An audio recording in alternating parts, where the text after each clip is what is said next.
परम पिता परमेश्वर आदिनाथ भगवान की जय। आचार्य मानतुंग जी की जय। भक्तांबर स्तोत्र की जय। भक्तांबर स्तोत्र, जिसके प्रत्येक काव्य की अपनी एक कहानी है। इसी श्रृंखला को आगे बढ़ाते हुए आज हम आपको काव्य नंबर 7 की कहानी से अवगत कराएंगे। यह घटना भक्ति काल के मध्य युग की है, जबकि पाटलिपुत्र वर्तमान में पटना में राजा धर्मपाल का शासन था। इस युग में मंत्रों तंत्रों द्वारा लौकिक चमत्कार को करने की होड़ सी लगी थी और मिथ्यात्व के मार्ग पर चलने वाले अनेक तपस्वी अपने राग द्वेष भरे चमत्कारों से जनता को भ्रमित करते रहते थे। उस समय धूलिया नाम का एक ऐसा ही मायावी कुतापसी था जो झूठ, ढोंग और पाखंड का जाल बिछाकर भोली भाली जनता को उसमें फंसाकर ठगता था। वास्तव में उसको वैताली विद्या सिद्ध हो गई थी। यह एक ऐसी विद्या है जिसे चरित्र भ्रष्ट मनुष्य भी बिना आत्मज्ञान के ही सिद्ध कर लेते हैं और कुछ काल तक जनता के बीच अपना आतंक जमाने और मिथ्यात्व का प्रचार करने में सफल हो जाते हैं।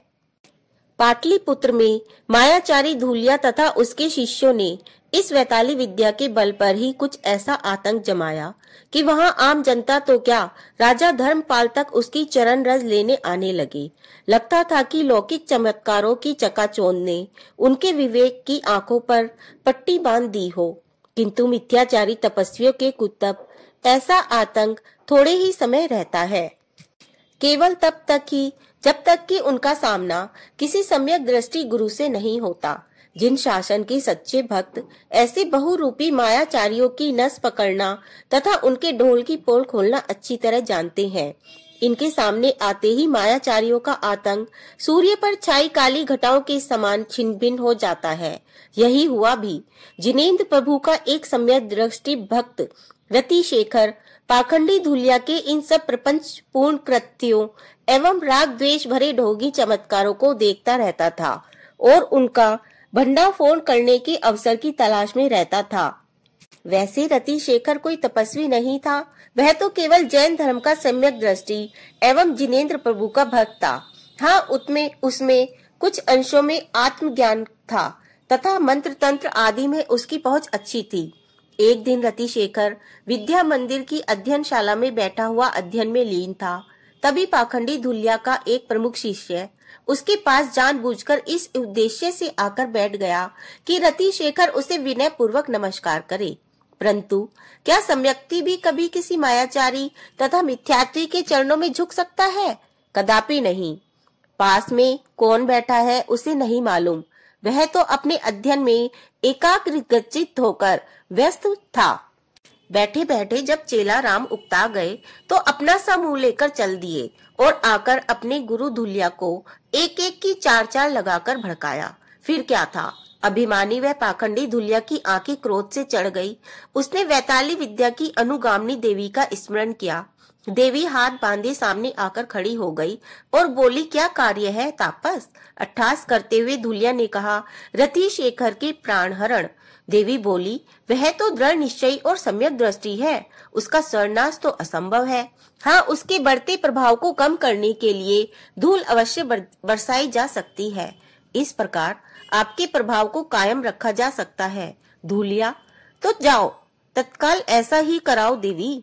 अब क्या था, धूल की तीव्र आंधी चलने लगी। तेज आंधी तथा धूली वर्षा के आसमान दिखाई देना बंद हो गया। मकान हिलने लगे। जनता में त्राही त्राही मच गई। रति शेखर का विशाल गृह भवन भी धूल के समुद्र में डूब सा गया। रति शेखर उस समय घर पर नहीं था, मंदिर की अध्ययनशाला में पठन में लीन था। उसने सुना तो उसे तुरंत स्मरण में आया कि जब मैं दिगंबर मुनिराज के दर्शनों के लिए गया था, उस समय मुनिराज भक्तांबर स्तोत्र की महिमा के बारे में बता रहे थे और एक एक श्लोक के बारे में रिद्धि मंत्र सहित सभी को समझा रहे थे। वह तुरंत संकट निवारण के लिए महाप्रभावक भक्तांबर स्तोत्र के 7वें श्लोक का पठन रिद्धि व मंत्र सहित करने लगा। ध्यान अवस्था में ही उसने देखा कि जिन शासन की अधिष्ठात्री देवी जृंभा वैताली विद्या की अनुचरी देवी के वक्ष स्थल पर सवार है और उसे धिक्कार रही है कि तूने आदिनाथ भगवान के सम्यक दृष्टि भक्त पर बिना कारण ही यह आफत लाने का दुस्साहस कैसे किया। आंख खुलने पर रतिशेखर ने देखा कि धूल का भयंकर चक्रवात नगर से हटकर धूर्त धुलिया की कुटी पर मंडरा रहा है। कुटी में इतनी धूल की सांस लेना भी दूभर। धूलिया ने जो कुआं रतिशेखर के लिए खोदा था उसमें वह स्वयं जा गिरा। अंततः धूर्त व मिथ्यात्वी धूलिया तथा उसके चेले सम्यक्ति रतिशेखर की शरण में आए और उससे क्षमा याचना की तथा मिथ्यात्वी आचरण को त्याग कर सम्यक दृष्टि बनने के प्रति श्रद्धा व्यक्त की और जैन धर्म को अंगीकार किया।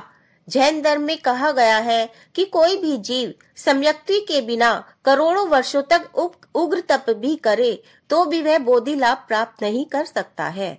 देह और आत्मा का भेद जानने वाला अज्ञानी मिथ्या दृष्टि यदि घोर तपस्रण भी करे तो भी वह मुक्ति को प्राप्त नहीं कर सकता।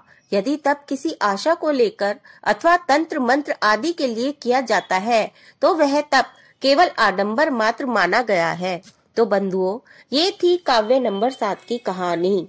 आशा है आप सब भी मिथ्यात्व का त्याग कर सम्यक को धारण करेंगे। इन्हीं शुभ भावनाओं के साथ जय जिनेंद्र।